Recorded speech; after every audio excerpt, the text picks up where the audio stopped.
We've got a lot to discuss, Midas Mighty. Let's just get right into it. Donald Trump keeps giving these disastrous Oval Office press conferences where he is upending American foreign policy, crashing our economy locally. In the long run, we're already seeing inflation starting to surge.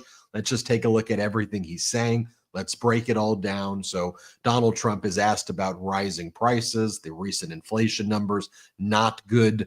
Here's what Donald Trump says. Let's play it. Mr. President, because of these tariffs, who do you think voters should hold responsible? Oh, I think what's going to go up is jobs are going to go up, and prices could go up somewhat short term, but prices will also go down. And I think the farmers are going to be helped by this very much. Prices will go up short term, but then they also will go down, and farmers will be helped by this.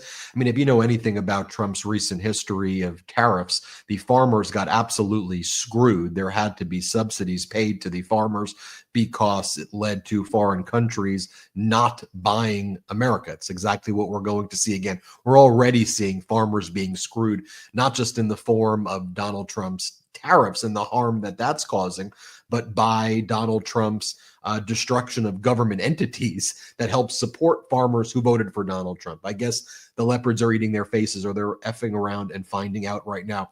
Here, Donald Trump talks about prices going up. It just may be a short-term disturbance, is what they say. Play this clip. They'll do it without tariffs, and therefore prices won't go up. There could be some short-term disturbance, but long-term, it's gonna make our country a fortune. So Americans should prepare for some short-term pain. No, you said that. I didn't say that. You know? Well, if the prices go up, let's see what happens. Nobody really knows what is going to happen. Now, this is at the same time the MAGA Republicans released their budget resolution. They are going to add $4.5 trillion in new deficits for tax writing, Ways and Means Committee, $4 trillion debt limit hike. In addition, $880 billion in deficit reduction as it relates to energy and commerce. That means Medicaid cuts, $330 billion in deficit reduction for Education Committee.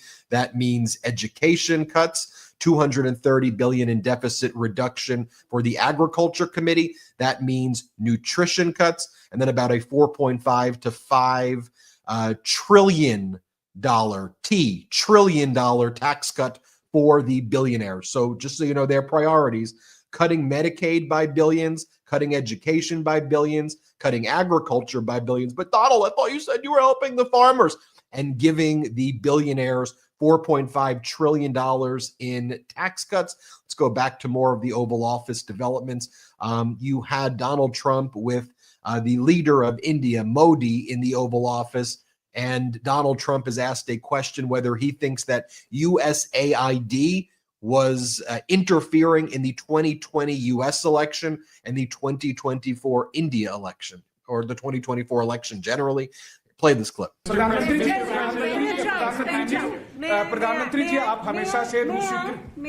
Yeah.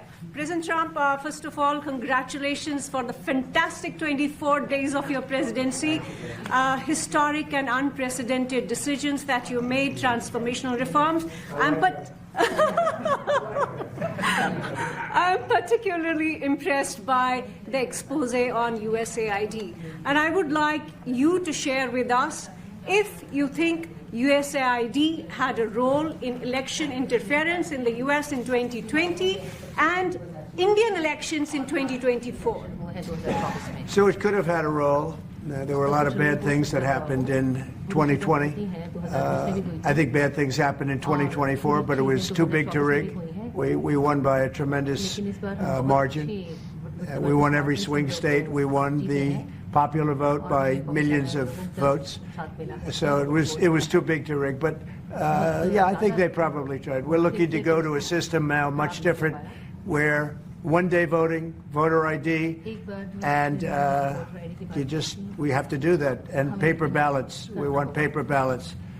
And when they do that, we're going to clean it up very, very well. But I want to call in my brother Brett right now. Jordy couldn't be on it today. Jordy's on daddy duty. You got me and Brett today. But Brett, I think that shows, number one, you had the reporter manipulate him with flattery. And then number two posed just a ridiculously absurd question. You could have basically said, do you think that USAID was responsible? I mean, she could have said anything at that point, right? She could have said, do you think USAID was responsible for COVID? Do you think USAID was responsible for the first one? And Donald Trump was like, yeah, I think so. I definitely think it has a role. It's so reckless, so dangerous. It makes McCarthyism look like a little ant, right? The way that Watergate doesn't even look like a thing compared to the massive criminality we're seeing every day. It's so true, Ben. It's such a good point, and great to be here with you. Great to be here with everybody. And sorry, Jordy, that you couldn't make it to this one. We miss you. But yeah, I think it's stunning how quickly the United States has basically fallen from democracy hanging on by a thread to basically flipping into an all-out oligarchy overnight. And we are seeing the results of that with Donald Trump and Elon Musk, who throughout these past few days has honestly appeared to be acting more as the president of the United States than Donald Trump. Very odd visuals, very odd dynamics of power at play, but we'll get to more of that in this episode. But you see this weaponization of disinformation. We've never seen anything like this.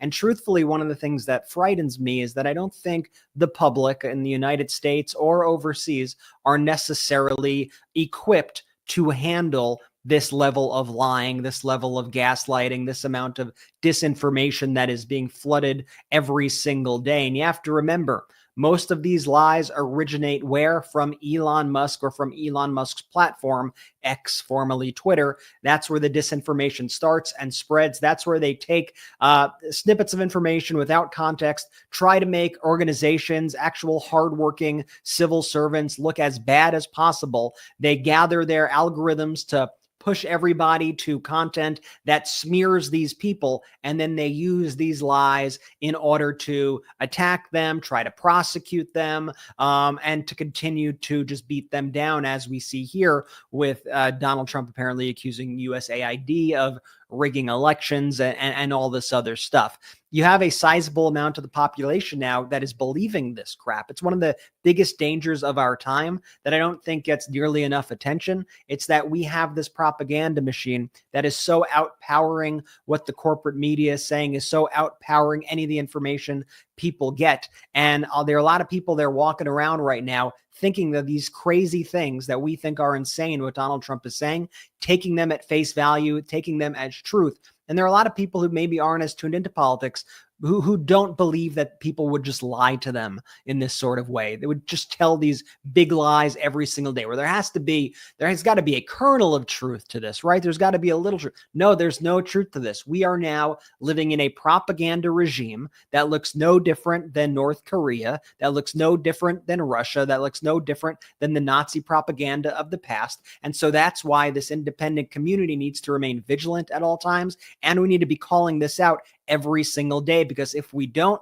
what we've learned in the past is a vacuum forms, and that's a vacuum for more disinformation to flood the zone.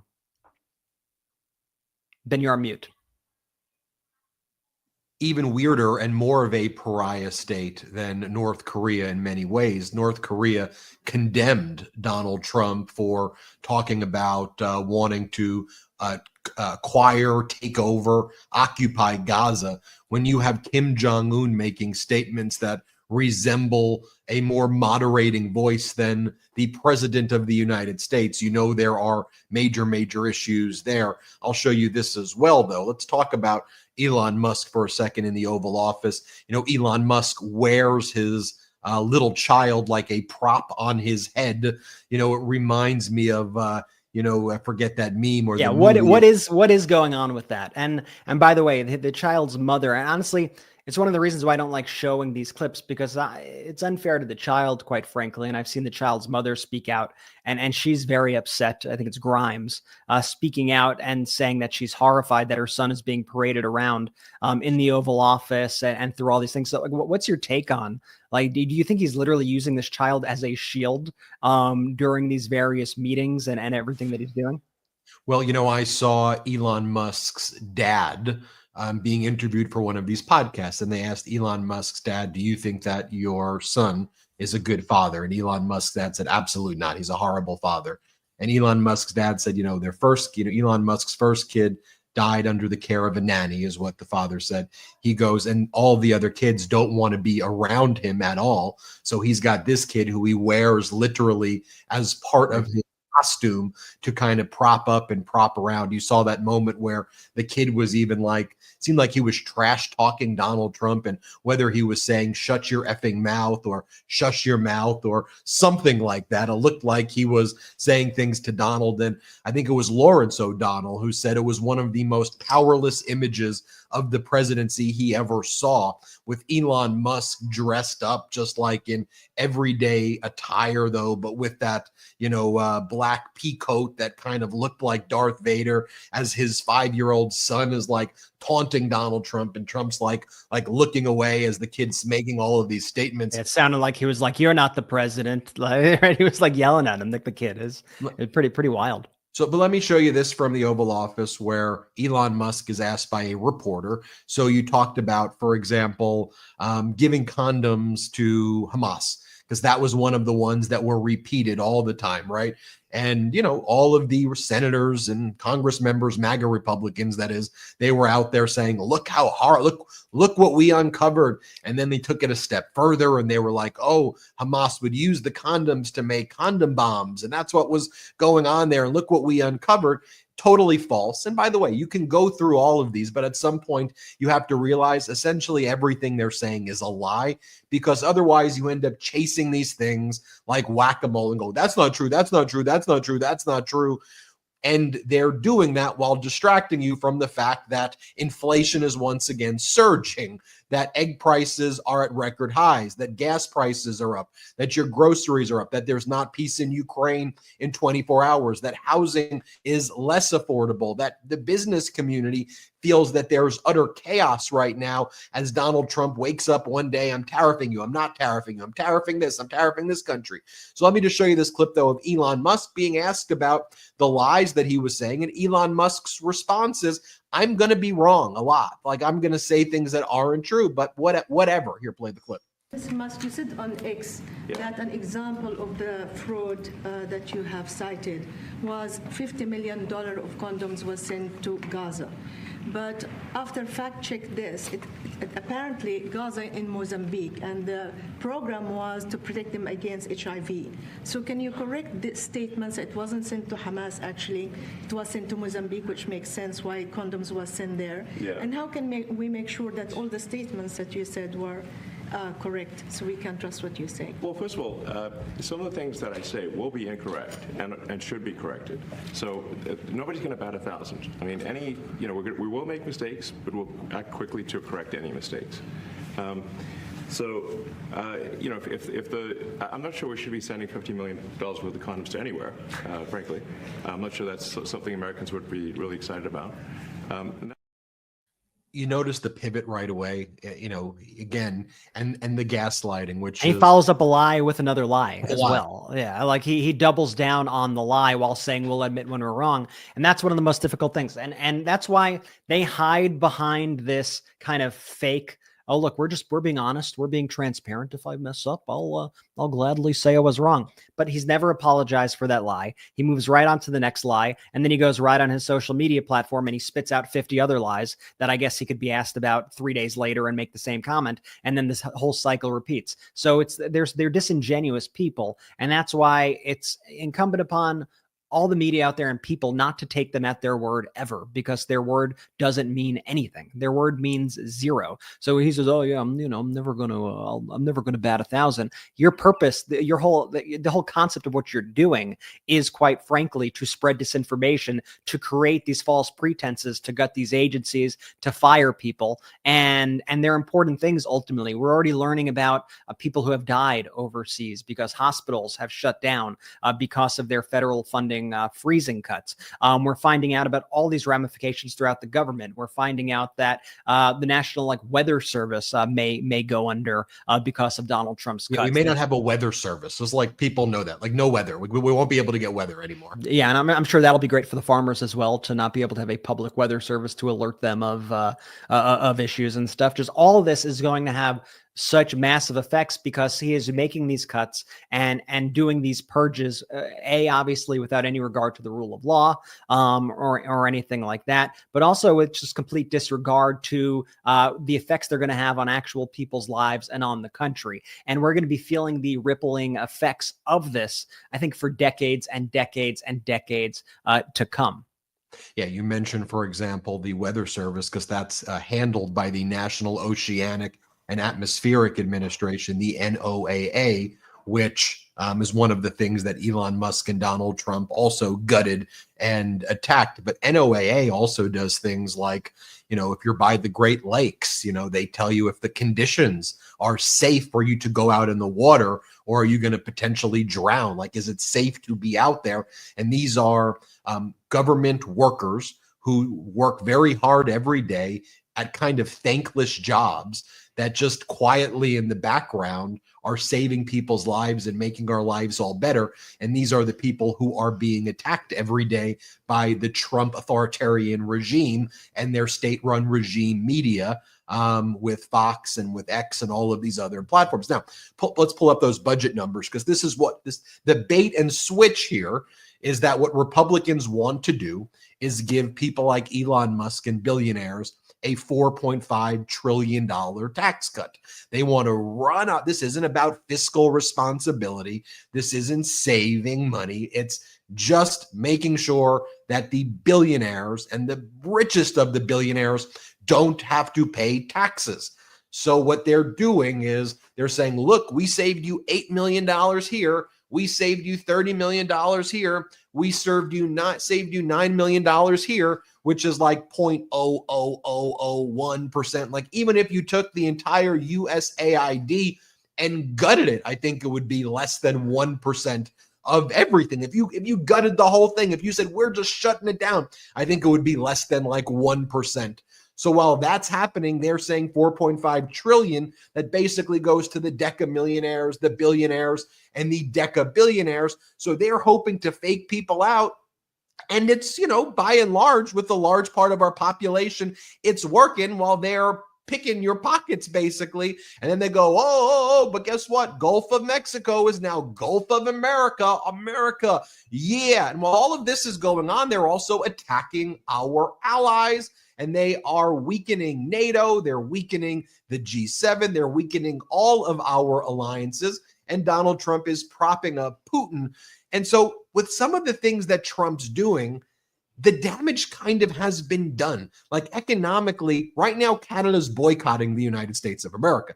That data's not going to show up overnight, but in a few months, we're going to see, when our tourism industry in the United States is crashing, it'll start to show up. The economic data slightly lags. So the fact that we already got, in a short period of time, inflation surging, which, by the way, Trump is trying to blame on former President Biden, that's why it was a little unexpected for economists, because they thought we'd pick this up more along the lines of April and May. The fact that it's already starting in January, February, they're like, whoa, that's sooner than expected. Wasn't sooner than we expected. I expect Donald Trump to cause a recession or a depression pretty soon, based on what he's, just look at what he is actually doing. These reckless tariffs are going to cause complete havoc. And by the way, Ben, if Donald Trump came out and he said, because if he was an honest broker of things, and he said, listen, inflation's been a sticky issue, we're going to work on it, may take months, may take years, but he didn't say that. He explicitly said a billion times during the campaign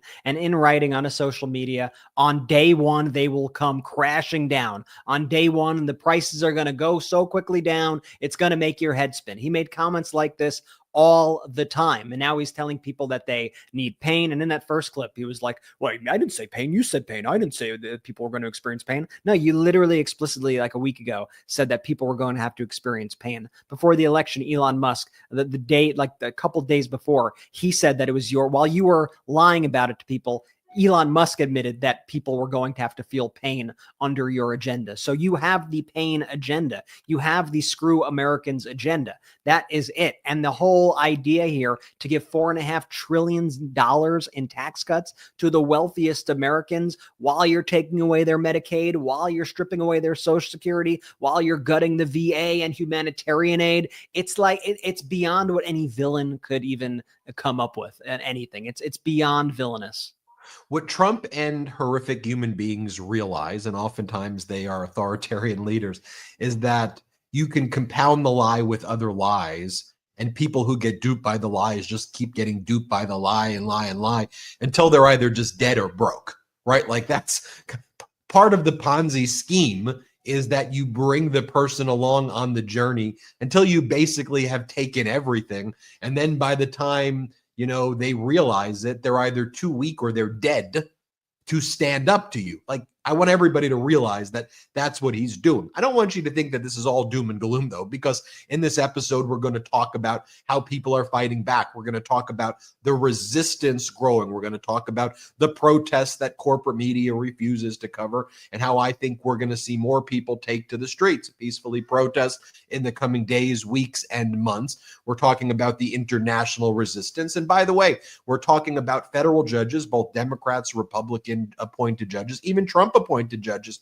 who have been almost consistently and universally ruling against Donald Trump and his administration's unlawful conduct. And earlier today, we learned about even someone by the name of Daniel Sassone, who was the acting United States attorney in the Southern District of New York, kind of a MAGA light, a MAGA-esque lawyer, someone who took the oath to work in the Trump administration. So someone who MAGA thought was going to be loyal to them. She was running the SDNY. Donald Trump, through Emil Bove, the acting deputy attorney general of the Department of Justice, ordered Danielle Sassone to dismiss the case against Mayor Eric Adams. And she goes, no, I would be violating my oath as a lawyer if you force me to do that. She goes, in her letter, she goes, I attended a meeting on January 31st, 2025 with Mr. Bove, Adams' counsel. And by the way, Adams' counsel is Elon Musk's lawyer. I want you to know that connection as well. Adams and Elon Musk share the same lawyer. That's not a coincidence. And members of my office.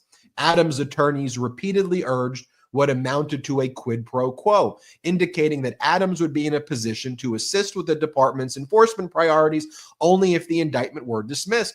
Mr. Bove admonished a member of my team who took notes during the meeting and directed the collection of those notes at the meeting's conclusion. In other words, the DOJ is destroying evidence of a crime whereby Eric Adams is essentially saying, if you dismiss the case against me, I'm going to help Donald Trump's priorities. Let's do a quid pro quo deal. Even if I committed crimes, let's do a bargain. Let's make a deal. By the way, what did we learn that also happened in New York immediately after that quid pro quo deal? Donald Trump used the federal government to literally steal money that was allocated for FEMA or by FEMA for shelters in New York to help vulnerable people.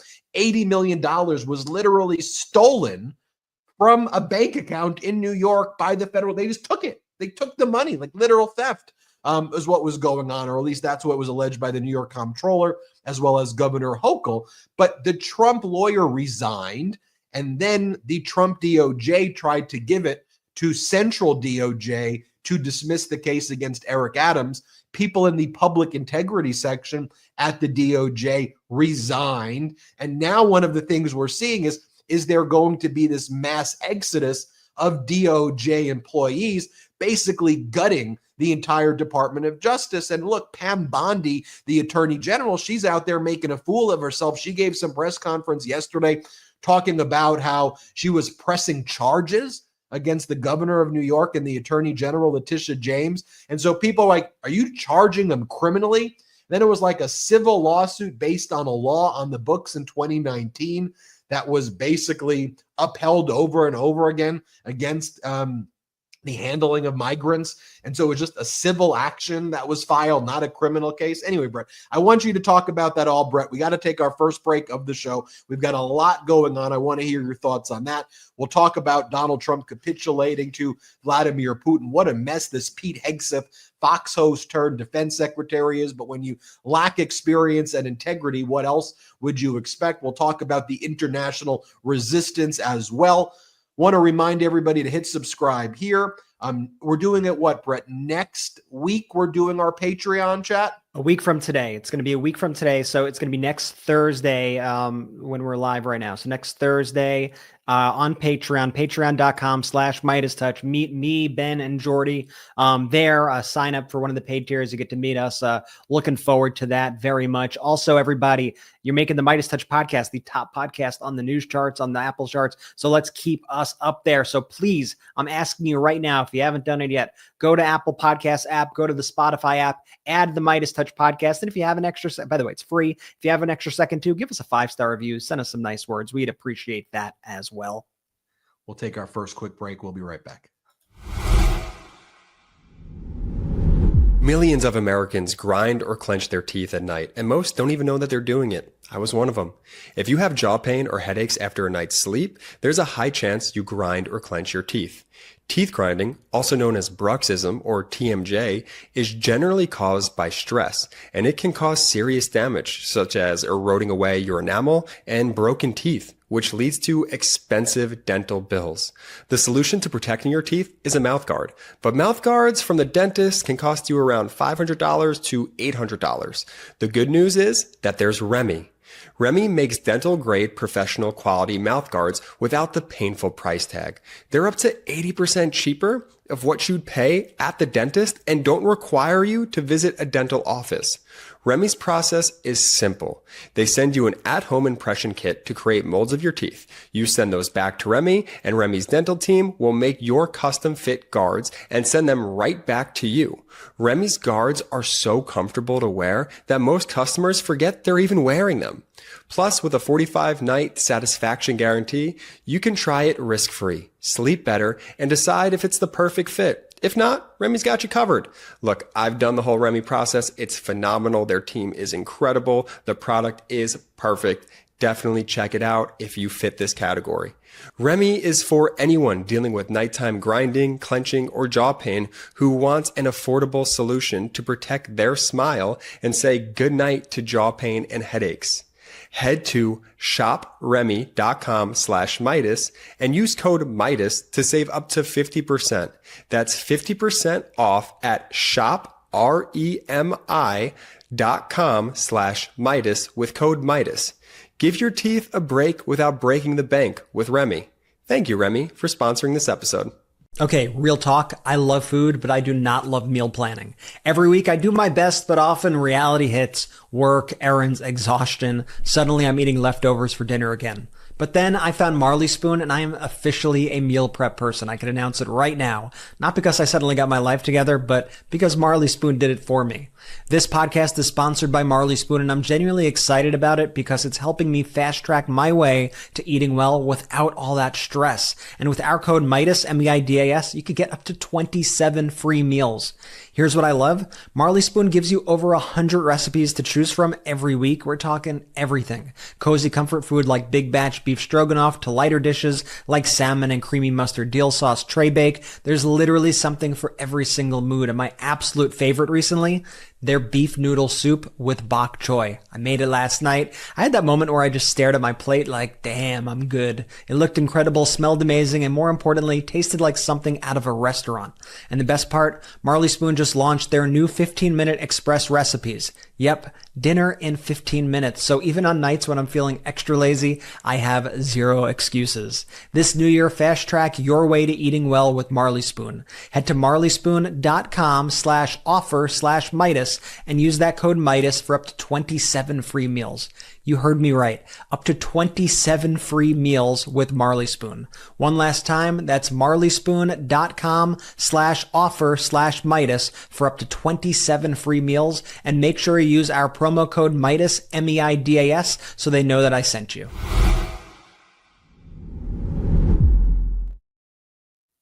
Welcome back. Welcome back. That's where Jordy normally comes in and goes, everybody, we've got the link to the discount codes in the description below. Make sure you check it out. We really appreciate our pro-democracy sponsors. You know, we have 0 outside investors on the MeidasTouch network, and so we've been able to build this network based on the support of those pro-democracy sponsors. Thanks to everyone at patreon.com/MeidasTouch. And while you're at it, check out MeidasPlus.com, where we've been hosting a show called Meidas Meetups every Thursday. And we've got a lot of great content at the MeidasPlus.com. That's our Substack, by the way. All right, let's get into the bearing the lead. Today, we spoke to former U.S. Congresswoman Adam Kinzinger. Had a great conversation about many of the issues that we're speaking to right now, about basically Donald Trump's complete destruction of the global world order. Adam Kinzinger, a true patriot, a true fighter. It was great to speak to him. And you could watch our entire conversation that we had recorded live with Adam Kinzinger at MeidasPlus.com. It's free to check it out. Just go to MeidasPlus.com and check it out. And Ben, speaking of Donald Trump blowing up the entire global order, or the entire world order, what is the latest? Let's talk about it. Donald Trump in the Oval Office attacking Canada. Again, we've been used to this now. It's why Canada's boycotting. Here, play this clip. We're in for more than Europe. I mean, think of it, or NATO. I mean, let's call it NATO because Canada's in. By the way, Canada is just about the lowest payer. Also, they shouldn't be. They are just about the lowest payer in NATO, in addition to everything else. So Canada's really been taken advantage of. And if they had to pay just something modestly fair, they wouldn't be able to succeed as a country. And that's why I feel they have to become a state. Yes, ma'am. He already said at the end, that's why I feel they have to be a state. And let me be very clear. Canada has a very proud history as well of defending democracy and standing up to fascism and fighting in wars to preserve democracy and freedom. And so to just the belittling and degrading treatment of Canada every day from Donald Trump just goes to what a psychopathic, demented, freaking idiot. I mean, there's really no words to describe how contemptible Donald Trump is. So while Donald Trump was doing that, attacking our allies, or I suppose former allies now, because Trump has alienated them all, Pete Hegseth was in Germany. There was the Munich conference that was taking place, and you had Hegseth saying that this is what he was saying. So he goes, as a precondition of the negotiation with Russia, he goes, we have to recognize that Ukraine should not get its pre-2014 borders back, and it should not become a member of NATO. We must start with that premise. That would literally be the way Russia starts the negotiation, not how you start the negotiation, because you've now literally given Russia everything that they had asked for. Let's play the clip. We want, like you, a sovereign and prosperous Ukraine. But we must start by recognizing that returning to Ukraine's pre-2014 borders is an unrealistic objective. The United States does not believe that NATO membership for Ukraine is a realistic outcome of a negotiated settlement. Instead, any security guarantee must be backed by capable European and non-European troops. Then Donald Trump speaks in the Oval Office about the phone call that he had with Vladimir Putin before ever even speaking to Zelensky, where Donald Trump reiterated those points. We're learning more about that phone call, which I'll go over in just a little bit. But here's Trump blaming Ukraine for Russia's unlawful invasion. Here, play this clip. Probably good today. They're a little bit softer, perhaps, but I thought his comments yesterday were pretty accurate. I don't see any way that a country in Russia's position could allow them, just in their position, could allow them to join NATO. I don't see that happening. And long before President Putin, Russia was very strong on the fact that I believe that's the reason the war started. Because Biden went out and said that they could join NATO, and he shouldn't have said that. As soon as he said that, I said, you know what? you're going to have a war now, and I was right about that. This is a war that would have never happened if I were president. You don't think it's President Biden's fault, not President Putin? I mean, he's the one. I think Biden is incompetent, and I think when he said that they could join NATO, I thought that was a very stupid thing to say. Well, and then here's Donald Trump while saying that Ukraine shouldn't join NATO. Donald Trump says Russia should join the G7 and make it the G8, and that Russia should be welcomed back into the G7 as the G8. Here, play this clip. High-level people from Russia, from Ukraine, and from the United States. Do you want to have Russia back to the G7, sir? I'd love to have them back. I think it was a mistake to throw them out. Look, it's not a question of liking Russia or not liking Russia. It was the G8, and you know, I said, what are you doing? You guys, all you talk about is Russia, and they should be sitting at the table. I think Putin would love to be back. Obama and a couple of other people made a mistake and they got Russia out. It's very possible that if that was the G8, you wouldn't have had the problem with Ukraine. And if I was president, you definitely wouldn't have had the problem with Ukraine. Russia would have never attacked Ukraine. But you ask a very good question, the G8. It used to be the G8 and then these people threw them out. And I was arguing with Trudeau and with numerous of the people. Actually, Prime Minister Abiy, a great man. Notice he goes and attacks Prime Minister Trudeau again while saying all these things about Putin that are favorable. And one of the things that we're learning as well is that according to many Kremlin insiders who are now just laughing at this whole thing, and we've been covering a lot of this. I want to give a hat tip to Julia Davis. She does a great job covering Russian media and what the Russian oligarchs are saying. Laughing Kremlin insiders say Trump has given Putin the green light to expand the war. And what this article says is that basically, you know, the thing holding Putin back was the belief that if he expanded the war and used more weapons on Ukraine, the U.S. would continue to fund Ukraine and would continue to build the coalition that would then attack Russia, but that Russia's basically been given a green light if they want to just wipe, you know, just demolish it. And it talks about how that's sent European leaders into, you know, a complete panic.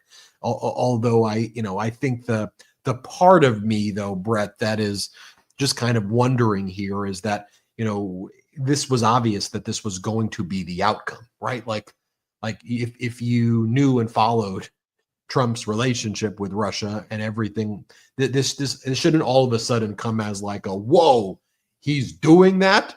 He wanted to do it the first time. He was held back and now there's no one to hold him back.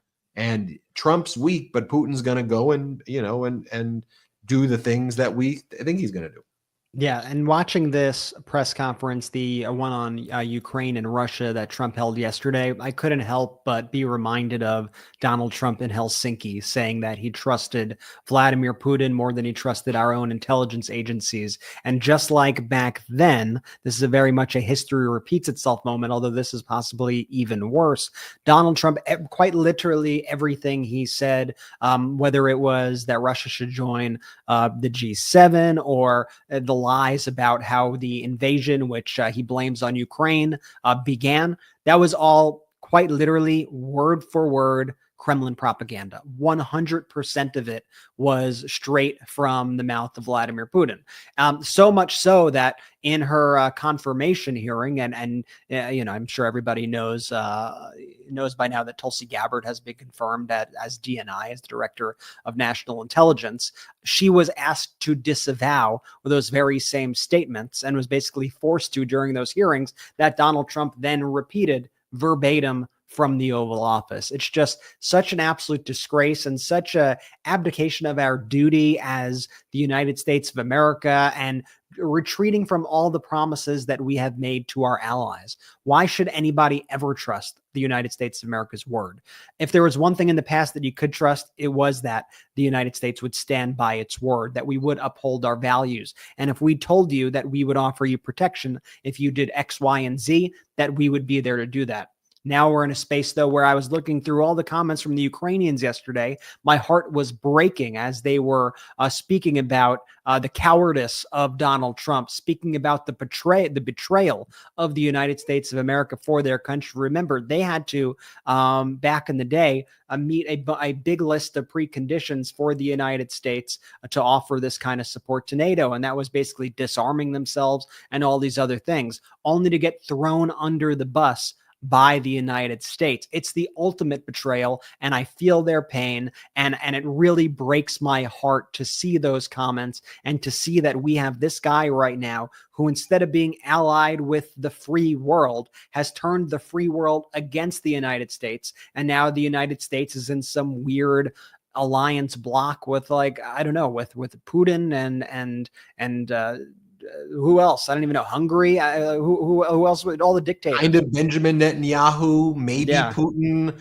I don't know about. I mean, does he like Xi Jinping? There's really no rhyme or reason to it, and just I guess there is. Whatever Putin wants is the rhyme or reason. But other than that, it's Donald Trump's psychotic madness mind of literally dismantling industry. I mean, this man hates America. Like, we got to call it out. This man hates America, and this the betrayal of all of these MAGA Republicans. The Republicans in the Senate, the Republicans in the House of Representatives, who always were like, we need to be tough on Russia, and we need to protect Taiwan, and we need to, support NATO. I mean, these people are just the ultimate traitorous human beings who I hope when we all get through this together, history will scorn them and their families will be humiliated to even be affiliated with these spineless pieces of crap who masquerade as being leaders in a political party. I mean, I would love to see their faces spread out in history books, literally under the word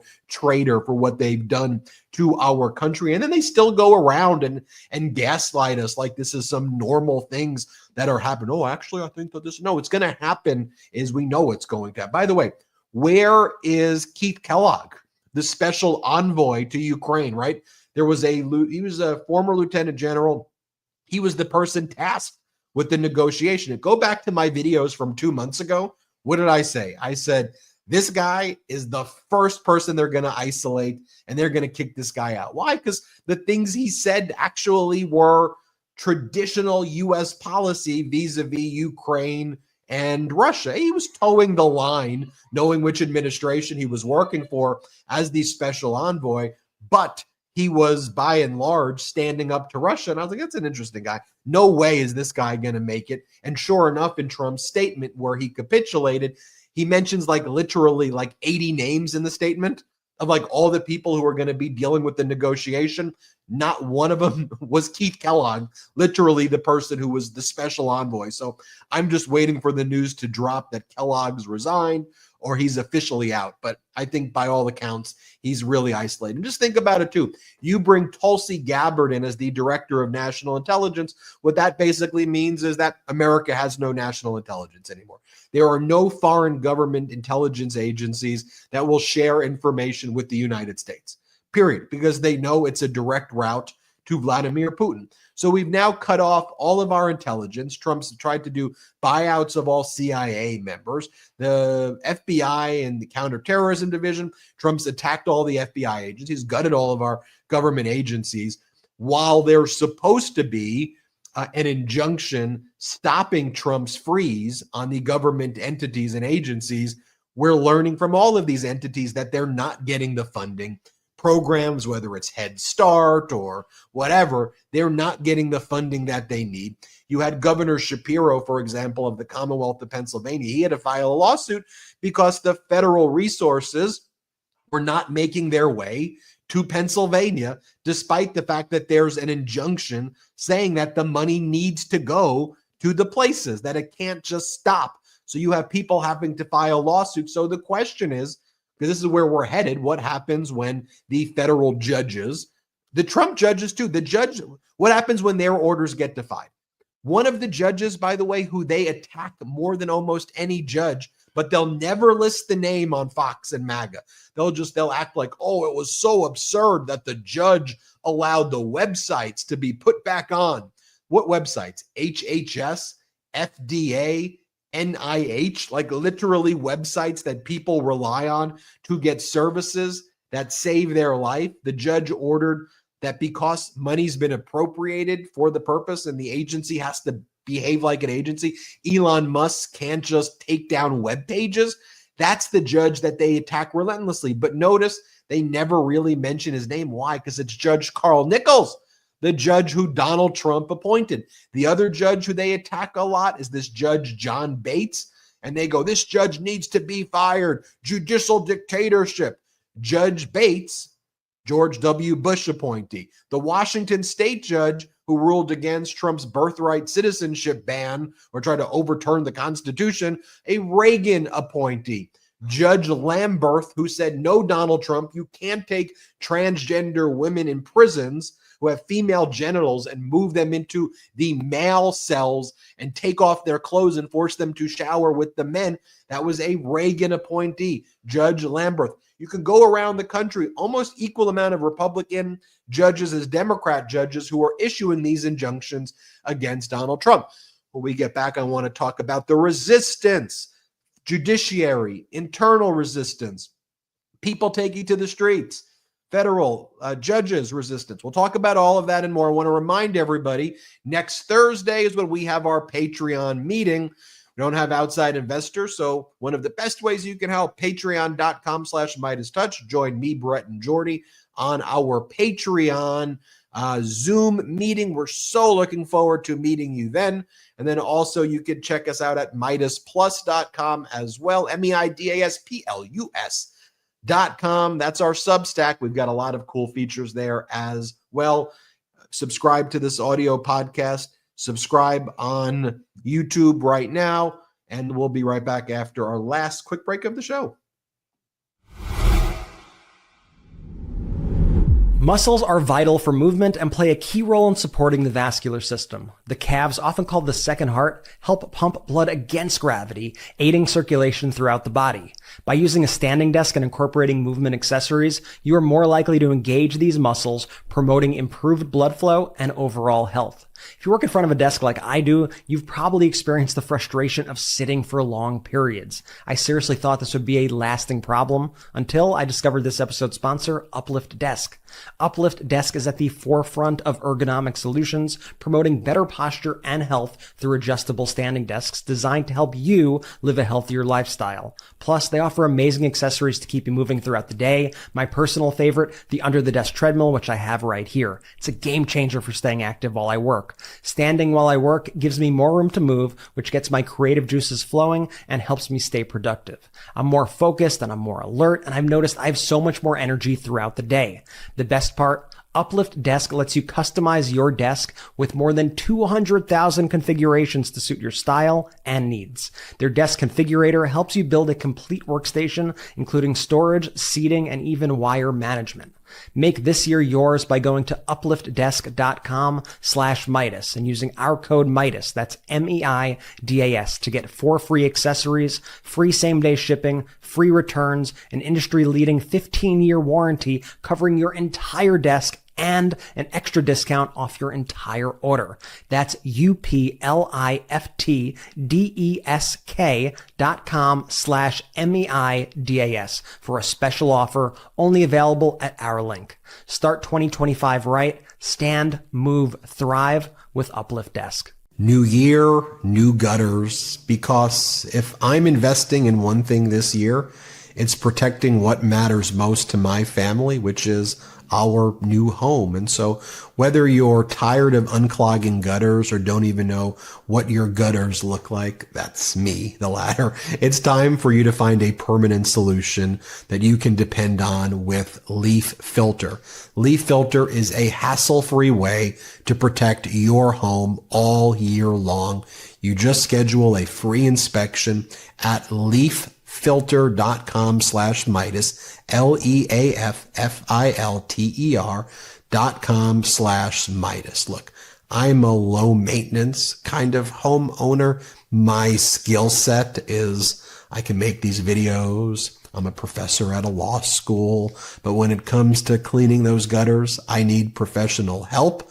And I know those clogged gutters are more than just a nuisance to me. They cause extensive water damage, and I need to protect my home against flooding, roof damage, rotting, siding, foundation issues, and more. And I just don't know what in the world I'm doing. So every installation from Leaf Filter, it comes with a lifetime no clog guarantee. It uses award-winning patented technology. So just do it. Look, call today, schedule your free gutter inspection like I did.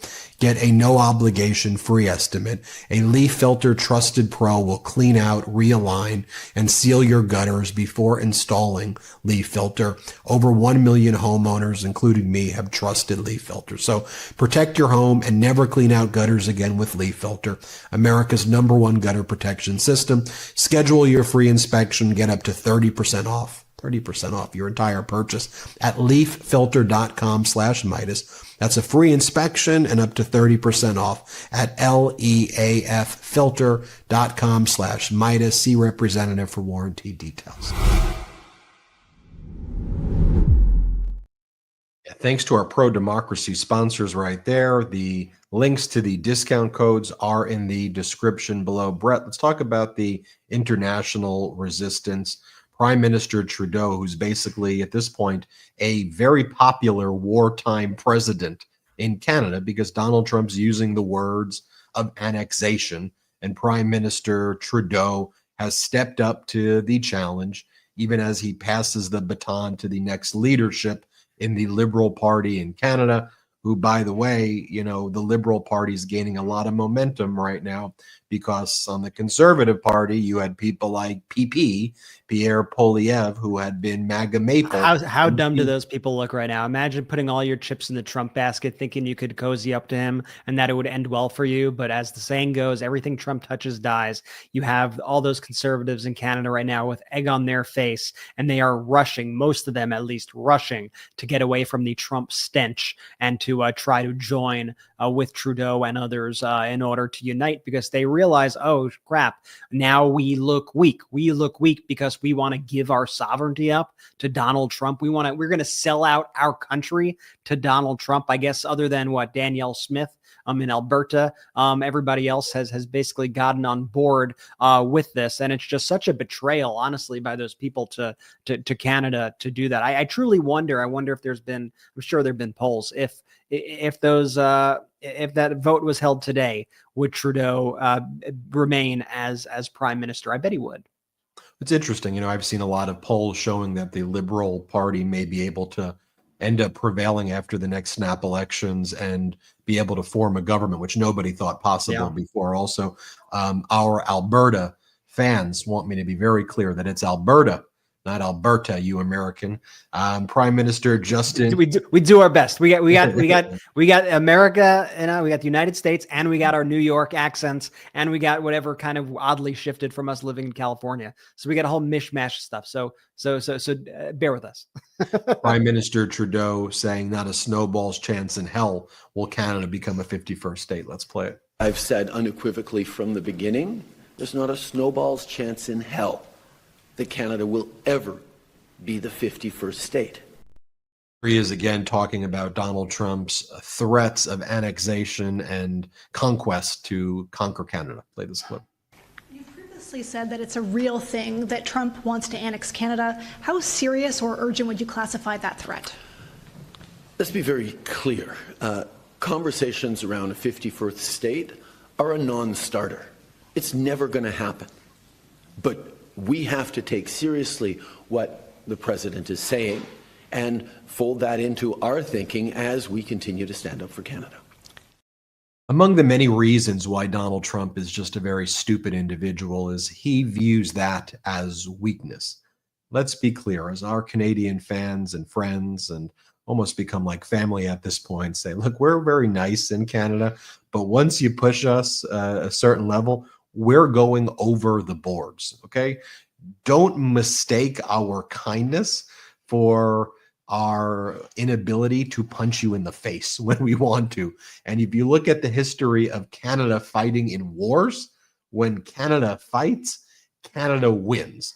And as I've always said, American foreign policy used to be rooted in this concept of walking soft or speaking soft and carrying a big stick, not walking like a maniac, but ultimately being weak at the end. It's been an inversion of what this American policy should be. And so Trump looks at these bloviating, strong men, these Kim Jong-uns and these, the guy Viktor Orbáns and Javier Milei's and people like that who were loud and obnoxious, whose populations, by the way, are suffering. And Trump views that as strength, when in reality, strength is being deliberative, reflective, and when you need to punch somebody in the face, you freaking knock them out. And that's what Trump never really understood, or he did understand, but he's an idiot. And he's in the image of everything America, wasn't. And again, shame on spineless Republicans and shame on everybody who's enabled this. Let's go to former British Prime Minister Boris Johnson, who, I'm not a big fan of, but he said something witty here every now and then. Here, let's play this clip if we got him, Brett. I actually happened to be giving a speech in Florida the other day, and I looked at the beach at Mar-a-Lago, and I thought this is absolutely fantastic place if you wanted to resettle, millions of people from the Middle East. Absolutely beautiful, lots of space here, but it's not going to happen because somebody else owns it, and Gaza is in law. Owned and occupied by people who have a right to be there. So that is not going to But it's happen. destabilizing to suggest it when you've got, for example, King Abdullah, you've got the Egyptians, and you're threatening aid. Whether or not this is just open thought, let's have a wonderful thought about what might happen. It's destabilizing. Well, but what Hamas did, frankly, was destabilizing. So the Egyptian president al-Sisi says he's not going to go to Washington, D.C. and sit with Donald Trump the way King Abdullah of Jordan did, where Donald Trump talked about conquering Gaza and occupying it. And King Abdullah had to sit there and just be like, oh, we will have chats further. And you could see, King Abdullah literally grimacing as Donald Trump was saying these things that Abdullah knows. Back in the Middle East, that could cause a coup, and that a violent coup, and Abdullah's life could be jeopardized by him even entertaining, some of these ideas. So let's take a look at Emmanuel Macron, the president of France, what he had to say. Let's play it. Today, a humanitarian situation. So we have the ceasefire, we have to preserve it, we have to restore humanitarian operations, and we have to save maximum number of people. But now the right answer is not a real estate operation. This is a political operation. Just because this is not a free land, this is a place where 2 million people live and want to live. And just because international rights and a lot of treaties and agreements we negotiated, and even the US, did recognize this right.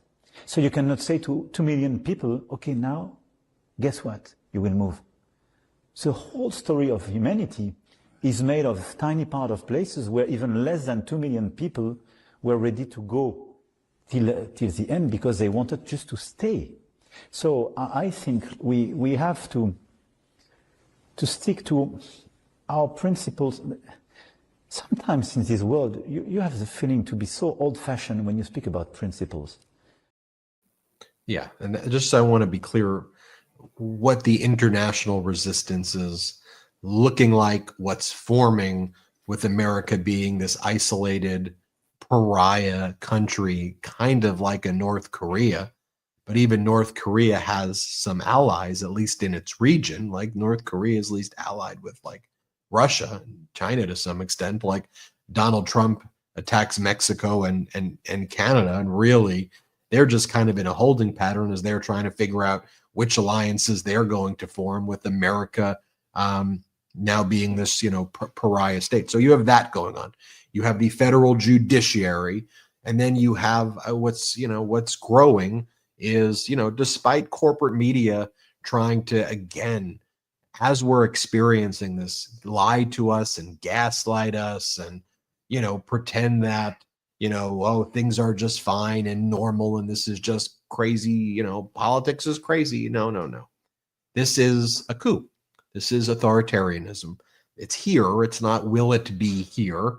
And, people are being pushed to a point where I think, especially as the weather starts getting a little better, you'll start also seeing, as naturally happens in movements like this, I think you're going to start to see the scale and scope of protests get larger, especially as a lot of the things that we're seeing, the impact isn't going to be felt the day after or even a week after.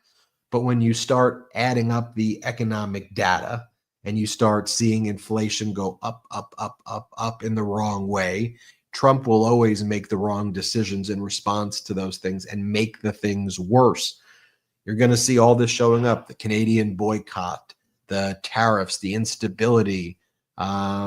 You're going to see that. Yeah, the stock market's up. The level of instability in the market right now, it's like the wild, wild west of just up days, down days, up, and I think I saw the small business index has never been more volatile in the history of it, than it is right now.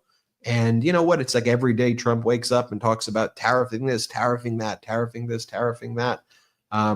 He set a deadline for Hamas, that if Hamas doesn't return all of the hostages, he's going to unleash hell on Saturday, which, by the way, is a holy day for the Jews in Israel as well. But that's the day Trump picked because he goes, why else? I'll just make it on a Saturday.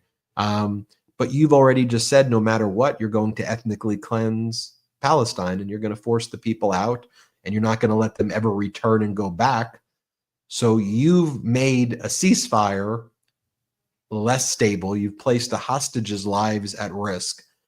You've disincentivized the counterparty to the negotiation of cooperating, because even once they cooperate, you say you're going to do the same thing you're going to do if they don't cooperate.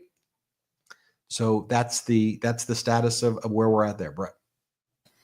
Yeah, no, it's chaos every day. People are going to get screwed as the world unites against us. But, I think one of the interesting things is to see this, if you want to use the word resistance forming that's not just in Europe, but also amongst kind of governors in the United States. We are seeing kind of prosecutors. We are seeing various legal groups throughout the United States. And I feel like a lot of the countering of Donald Trump's autocratic movements are going to have to be in the courts. They're going to have to be these judges, whether they are Trump appointed, Bush appointed, Reagan appointed, Biden appointed, Obama appointed. I don't care who appointed you. Those are the people in the safest positions. It's going to be up to them to uphold our laws. That's why Elon Musk and Donald Trump are trying to destroy the judiciary. That's why they're making these threats. That's why they're saying that they want to impeach these justices. They want a world where they could just operate and do what they want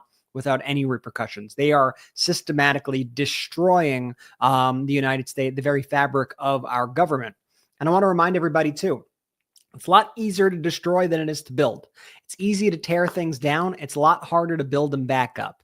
And so at the end of the day, if we're able to get out from under this, and I think we will be able to, it's going to be very hard to repair the damage, and it's going to be a very lengthy process. But for now, we need to stem the bleeding. We need to work with all those out there, our true allies, to push back. And whether those allies are here in the United States, in the court, whether they're people in our Congress, whether they are international leaders or our friends internationally, we need to all unite as a pro-democracy movement to fight back against what we are seeing here. And it's great seeing those instances of people fighting back. And there are some Dems now also stepping up, doing some good things. I think Chris Murphy's been a very effective voice. I think Dan Goldman has been very effective. I think Jasmine Crockett's been great. I think there are a lot of folks out there right now who are pushing back. Let's continue to put those people on the front lines of this movement and have them unleash everything that they could possibly unleash right now to protect us, because people are afraid, rightfully so. This is a totally illegal encroachment on all of our personal rights. The party that likes to dub itself the party of small government is now leading the charge of the biggest government imaginable, the biggest big government takeover of our systems imaginable, destroying our checks and our balances in the process. And so we need to fight back, and we need to make it clear. Yeah, I saw, even to your point, Brett, during the confirmation hearing of Linda McMahon, the WWE co-founder, along with her husband. She and he are both under, there were some investigations regarding sexual harassment cover-ups there as well. Her role, as Donald Trump said, as the Secretary of Education, is to destroy the Department of Education. Literally, Trump said the goal is to destroy it. But one of the things she said in her confirmation hearing on Thursday, which deserves to get more attention, is that she would like to see the government examine the different clubs that are at schools. So if there are schools that have Vietnamese clubs or African American clubs or Asian clubs or clubs that are built around kind of helping minorities or marginalized groups, just through the process, that would subject a school to losing their federal funding. And she said she'd like to use the government to investigate what it is that those clubs are doing, to which Senator Chris Murphy says, I find that astonishing that that's how you want to use the government, to see what the African American club is doing or what's being taught in African American studies. So I just wanted to bring that up as well. I want to say this too. We're going to be by your side every step of the way. Okay, as I've said before, until they rip this microphone from my hand, we will never obey. We will never kiss the ring. Okay, I want to be very clear about that. And we will be fighting by your side, especially as the protests start to pick up, especially as the international resistance starts to pick up. As corporate media fails us more and more, we will be here each and every day providing robust coverage of the news to you and making sure that you have all of the facts. We're not scared here at the MeidasTouch Network. We understand what our obligations are to this country and to the world in this moment right now. And we are going to meet this moment with you each and every single day. I want to thank you all so much for watching this episode. A reminder, next Thursday, we will be hosting our live patreon.com/MeidasTouch, our live Zoom meeting. It's an exclusive Zoom meeting for our patrons. It's a fun way we try to get to meet you, get to see your face, and also when you become a member of Patreon, when you become a patron, it helps grow our independent platform. Remember to check out MeidasPlus.com as well, MeidasPlus.com. Don't forget to check out our pro-democracy sponsors, all of those great discounts that Jordy negotiates with them. And we use all of those sponsors, and Jordy spends a long time with those sponsors, vetting them. The discount codes are in the description below. Make sure you subscribe not just on YouTube, but also to our audio. So audio listeners, be on YouTube. YouTube listeners, subscribe to our audio. Keep us at the top of all of the charts. And remember to keep checking in throughout the day on the MeidasTouch YouTube channel, as we have new videos every 90 minutes or sometimes even every hour, giving you updates that we think you need to hear. Thank you all so much. Have a wonderful day. And as Jordy would say, shout out to the Meidas Mighty.